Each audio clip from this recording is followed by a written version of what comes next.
باللہ السمیع العلیم من الشیطان الرجیم بسم اللہ الرحمن الرحیم قال اللہ تبارک و تعالی فاستمسک بالذی اوحی الیک انک علی صراط مستقیم وَإِنَّهُ لَذِكْرٌ لَكَ وَلِقَوْمِكَ وَسَوْفَ تُسْأَلُونَ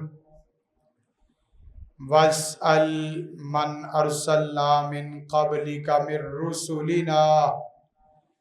أَجَعَلْنَا مِنْ دُونِ الرَّحْمَنِ آلِهَةً يُعْبَدُونَ وَقَالَ عَزَّ وَجَلَّ شَأْنُهُ اتبعوا ما انزل الیکم من ربکم ولا تتبعوا من دونه اولیاء قلیلا ما تذکرون وقال تبارک و تعالی ھذا کتاب انزلناہ مبارک لیدبروا وان تطیعوا تہتدوا وما علی الرسول الا البلاغ المبین وقال النبی صلی اللہ علیہ وسلم ترکتکم علی البیضاء لیلها کنہارها وقال النبی صلی اللہ علیہ وسلم ترکت فیکم امرین لن تضلوا ما تمسکتم بہما کتاب اللہ وسنت رسولی او کما قال صلی اللہ علیہ وسلم۔ حمد و ثنا اس وحدہ لا شریک کے لیے جو اکیلا تنہا پوری کائنات کا خالق مالک راضی کا حاجت روا مشکل کشا ہے۔ درود و سلام آقا دو جہان رحمت اللہ العالمین سید الاولین والآخرین جناب نبی کریم محمد عربی صلی اللہ علیہ وسلم کی ذات بابرکت ذات بالا کے لیے لا تعداد بے حد و حساب رحمتوں کا نزول ہو۔ صحابہ کرام رضوان اللہ علیہم اجمعین، ائمہ کرام، محدثین اعظام اور دیگر تمام مسلمان مردوں اور عورتوں پر کہ جن کی محنتوں کاوشوں کوششوں کے بعد دین اسلام، دین توحید، دین حقہ ہم تک صحیح معنوں میں پہنچا ہے۔ سامعین محترم، خواتین و حضرات، آج کا خطبہ جمعۃ المبارک تمسک بالکتاب والسنہ، قرآن و سنت کی روشنی میں اہم نکات آپ احباب کے سامنے رکھیں گے۔ سب سے پہلے یہ بات یاد رکھیں کہ دین نام کتاب اللہ اور سنت رسول اللہ کا ہے۔ دین صرف اور صرف وہی ہے جو اللہ کی کتاب میں ہے اور رسول کائنات صلی اللہ علیہ وسلم کے فرامین میں ہے، اور یہی ہماری دعوت، یہی ہماری فکر، یہی ہمارا میسج، یہی ہمارا پیغام ہے۔ گویا کہ قرآن و سنت کا ہر لفظ ہماری دعوت ہے، قرآن و سنت کا ہر پیغام ہمارا پیغام ہے، قرآن و سنت کی فکر ہماری فکر ہے۔ ہمیں دعوت اور تعلیم تربیت کے لیے، عقائد و افکار نظریات کے لیے ادھر ادھر جھانکنے کی ضرورت ہی نہیں ہے۔ فرمایا فاستمسک بالذی اوحی الیک، اس چیز کو مضبوطی سے تھام لو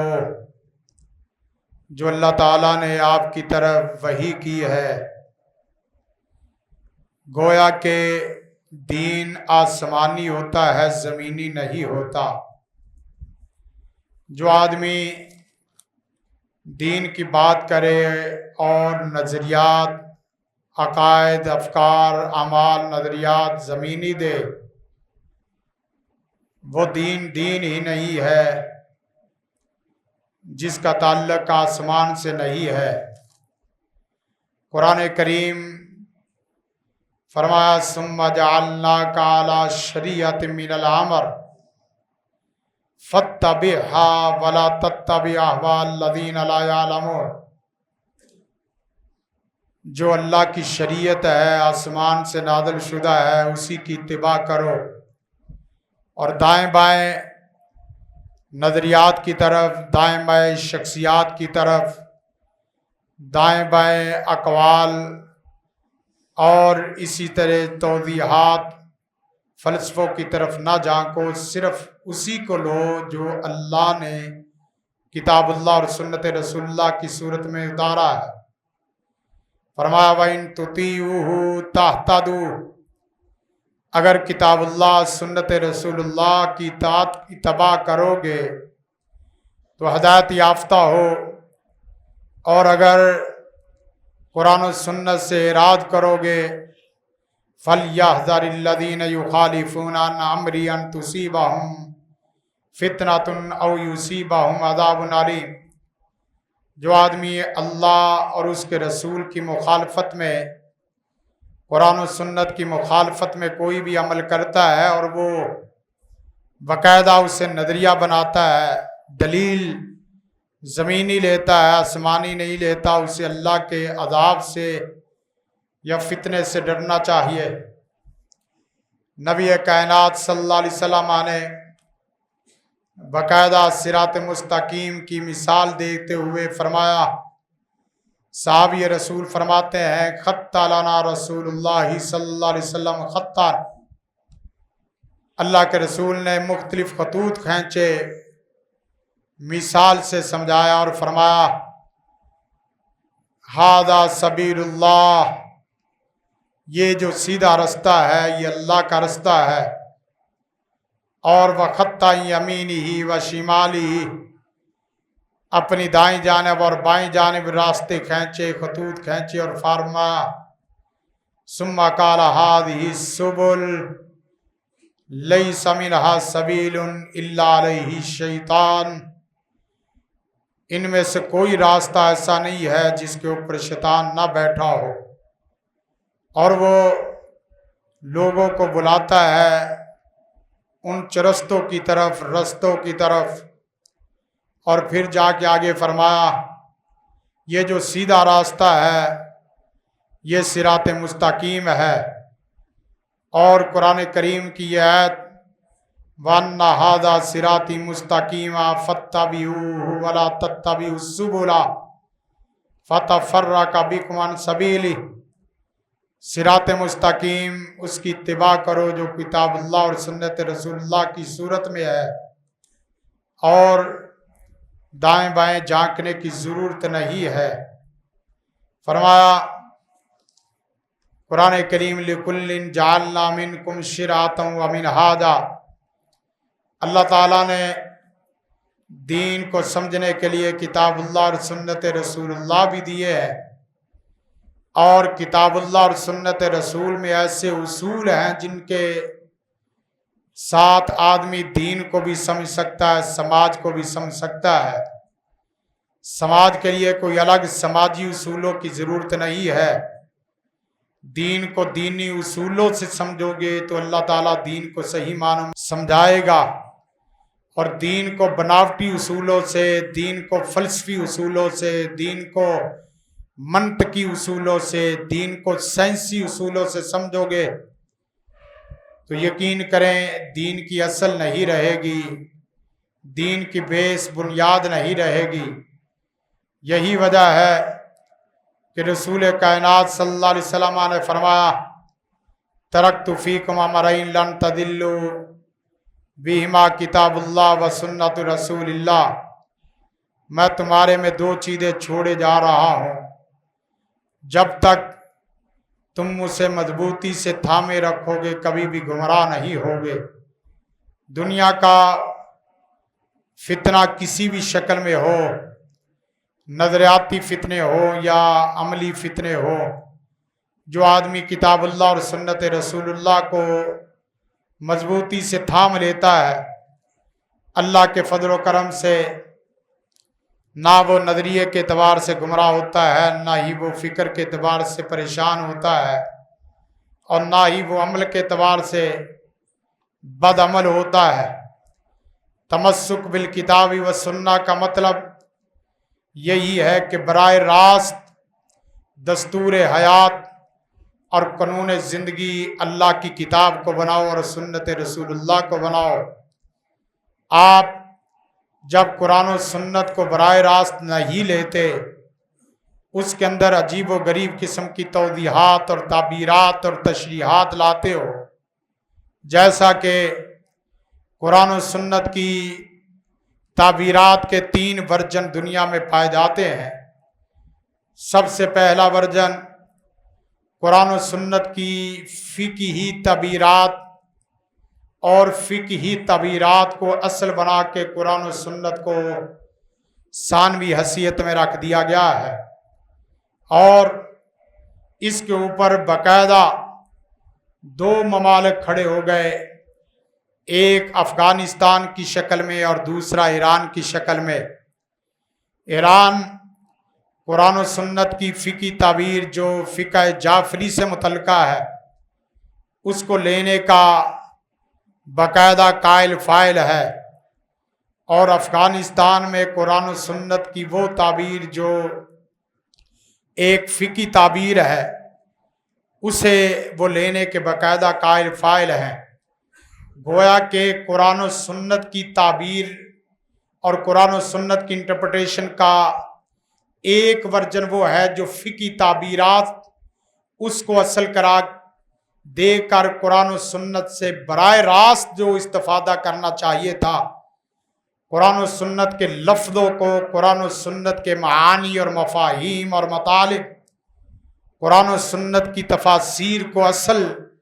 حیثیت دینی تھی، وہ حیثیت ہم نے ختم کی، جس کی وجہ سے کلمے تک میں جا کے اختلافات ہونا شروع ہو گئے۔ کلمے کے الفاظ متعین تھے، کلمے کے الفاظ بدیہی تھے، کلمہ شہادت کے الفاظ سورج سے زیادہ واضح تھے، لیکن جب ہم اصل سے نکلے ہیں تو کلمے کے الفاظ سے بھی نکل گئے۔ بعض احباب نے کلمے کے الفاظ کے اندر عجیب و غریب قسم کے الفاظ عائد کر دیے، کیوں؟ اس لیے کہ آپ کا گول اور آپ کی ڈی ایک نہیں رہی، آپ تمسک بالکتاب و سنہ سے نکل چکے، اور کچھ لوگ ایسے ہوئے کہ جنہوں نے کلمے کے الفاظ کو تو نہیں چھیڑا، لیکن کلمے کے الفاظ کے معانی اور مفاہیم کے اندر عجیب قسم کے وحدت الوجود اور وحدت الشہود کے نظریات کو شامل کیا، اور اس کی لفظی اور معنوی تراکیب میں ایسے ایسے مفاہیم داخل کر دیے کہ امت اس بات میں بکھر کے رہ گئی کہ اللہ کی ذات عرش پہ ہے یا اللہ کی ذات حجر میں، شجر میں، اور کائنات کی ہر ذات، ہر چیز میں اللہ کا جلوہ نظر آتا ہے۔ اور پھر لوگوں نے اشعار کی شکل میں، اقوال کی شکل میں، قوالیوں کی شکل میں اور تقریروں کی شکل میں، لٹریچر کی شکل میں اپنے اپنے نظریات کو پروموٹ کرنے کی کوشش کی۔ عرض یہ کر رہا ہوں، امت کی بقا اس وقت تک باقی ہے، اس کو قیام بھی ہے، اس کو بقا بھی ہے، اسے خیر بھی ہے، جب تک وہ براہ راست 2 چیزوں کو اپنا دستور حیات اور اپنا نظام حیات اور اپنا قانون زندگی سمجھیں گے۔ وگرنہ دستور کا لفظ ہم نے لے لیا لیکن دستور کی تعبیر کو بدل دیا، قانون الہی کا لفظ لے لیا اور معاف کرنا اقوام متحدہ کا پورا چارٹر ہم نے لے لیا، اور اسی طرح دوسرا ورژن جو ہمارے سامنے آیا، قرآن و سنت کی مغربی تعبیرات، جیسے مغرب کہتا ہے ویسے ہم نے قرآن و سنت کی تعبیر کرنے کی کوشش کی، ہم نے اس کی ہاں پہ ہاں ملانے کی اور اس کے اصولوں کو اپنے اصول بنانے کی کوشش کی۔ جب آپ اصل چھتری سے نکل جاتے ہیں تو دھوپ میں آ جاتے ہیں، اصل چھاؤں سے نکل جاتے ہیں تو پھر آپ واویلا اور جزا فضا بھی کرتے ہیں، اصل صافی چشمے سے پانی نہیں پیتے تو آپ کو پانی گندلا بھی نظر آتا ہے اور آپ کو پانی میں سمیل اور بدبو بھی محسوس ہوتی ہے، اور آپ کو پانی میں عجیب و غریب قسم کے رنگ بھی نظر آتے ہیں۔ اور جب آدمی سیانف کے ساتھ پانی صافی چشمے سے پیے گا اور پانی اس جگہ سے پیے گا جہاں سے چشمہ پھوٹتا ہے، وہاں سے پانی پیے گا، تو پانی کی رنگت میں، پانی کے ذائقے میں، پانی کی بدبو اور سمیل میں کوئی کسی قسم کا مسئلہ نہیں نظر آتا۔ آپ دیکھیں جس وقت مغربی تعبیرات کی گئی تو اقوام متحدہ کے چارٹر کو اصل ہمارا چارٹر بنانے کی کوشش کی گئی، حقوق انسانیت کا چارٹر وہی بنانے کی کوشش کی گئی جو اقوام متحدہ کی شکل میں تھا، اور پھر آپ نے عجیب و غریب قسم کی تعبیرات پیش کی، زنا کو بالرضا کا لفظ دے کر زنا کی اصل شکل کو آپ نے بدلنے کی کوشش کی۔ آپ دیکھیں کہ شرک ایمان بن کے آ رہا ہے اور کفر اسلام بن کے آ رہا ہے، سود حلال بن کے آ رہا ہے، اور وہ جو منصوبہ بندی حرام کی شکل میں تھی وہ آپ کے ایک نظام کے طور پہ بن کے آ رہی ہے۔ معاشرہ جو حیا پہ کھڑا ہوتا تھا، آپ کی معاشرت بے حیائی پہ، اور آپ کی معیشت حرام پہ، اور آپ کی سیاست جھوٹ پہ۔ ایک ایک جملے میں چند چیزوں کو تعبیر کر رہا ہوں، وقت نہیں ہوتا زیادہ تعبیر اور تفصیلی کا، کہ آپ اندازہ کریں کہاں سے آپ نکلے، کہاں جا پہنچے ہیں۔ آپ یہاں تک جملہ بولنا شروع ہو گئے کہ جھوٹ کے بغیر سیاست چلتی نہیں ہے، آپ یہاں تک بولنا شروع ہو گئے کہ حلال و حرام کی تمیز معیشت میں ضروری نہیں ہے، اور اس کے بعد آپ نے دیکھا کہ مرتد آدمی، چور قاتل آدمی، اس کی سزا کی بات آئی تو آپ نے اسلام کے مقاصد کو مد نظر رکھے بغیر کہا کہ چور کا ہاتھ کاٹیں گے تو ٹونڈے کر دیں گے، کتنوں کے ہاتھ کاٹیں گے۔ مرتد کی سزا میں آپ نے جبر کا قانون کہہ کر آپ نے اس کو ختم کیا۔ گویا کہ آپ جب اسلام کے اصل لفظوں سے نکلے ہیں اور اپنی تعبیرات میں داخل ہوئے ہیں، تو پھر یہ بھی آپ کہنے پہ مجبور ہو گئے کہ جہاد اسلام کی بقا اور غلبہ اسلام کے لیے نہیں ہوتا، جہاد امن کے لیے ہوتا ہے، اور امن کا نعرہ کوئی کافر بھی مار دے کہ میں کفر امن کے طور پر پھیلاؤں گا، تو آپ اس کو بھی مجاہد فی سبیل اللہ کہنے پہ مجبور ہو جاتے ہیں کہ امریکہ امن کا نعرہ لگاتا ہے اور وہ مجاہد فی سبیل اللہ ہے۔ حتیٰ کہ آپ دنیا کائنات کے کسی چھوٹے بچے کو پوچھ لیں کتا حرام ہے یا نہیں حرام، کتے کو پالنا اور اس طرح کی چیزیں کیسی ہیں شریعت کے اندر،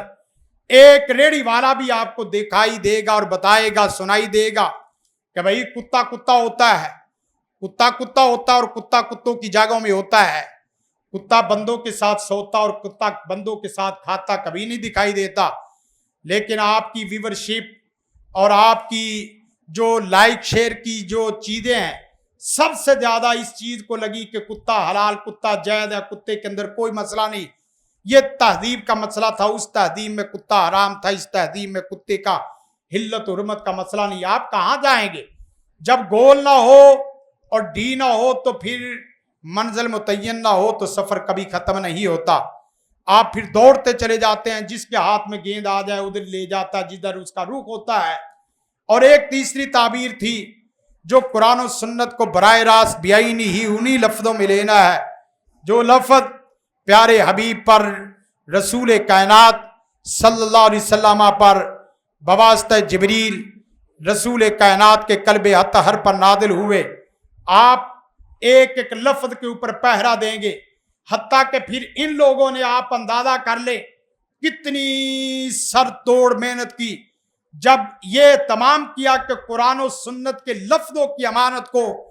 قرآن و سنت کے تلفظ کی امانت کو، قرآن و سنت کی تجوید قرات کی امانت کو، قرآن و سنت کے معانی مفاہیم کی امانت کو آگے والی صدی اور آگے والی نسل تک پہنچانا ہے، تو پھر ہمارے وڈیروں اور ہمارے اسلاف نے قرآن کریم کی شد مد کا بھی اہتمام کیا